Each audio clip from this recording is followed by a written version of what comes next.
Aku pernah bang di Grand Indonesia baru aja perempuan pukul aku. Hah? Dia cuma pas aku nengok gini, dia Kamu- cuman gini. Hah? Gitu doang. Takut banget aku langsung lari bang. Kayak berasa temannya kali nggak? Bukan. Gini.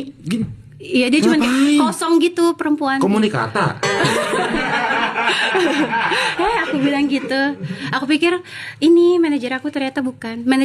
Jadi ada manajer aku di belakang aku, tapi dia langsung ke depan buat mukul aku. Oh, kayak mau hipnotis kali ya? Nggak mungkin, nggak tahu juga. Oh. Terus pas aku, gitu aku senyumin kan, siapa tahu itu emang teman aku Teman. atau apa. Terus dia gini. Cuman ngeliatin, serem banget lah mukanya, Ini. kosong tapi. Hah? Gimana? Orang tua orang muda? Muda, seumuran aku mungkin. Iya nih. Abang kenapa gitu? Hipnotis tuh kayaknya ya? Nggak, kurang tahu sih. Dendam itu. Di manusia aneh-aneh. Iya. Untung aku malaikat West Juice. Iya, nggak usah goyang-goyang juga, Fe. Biasa aja.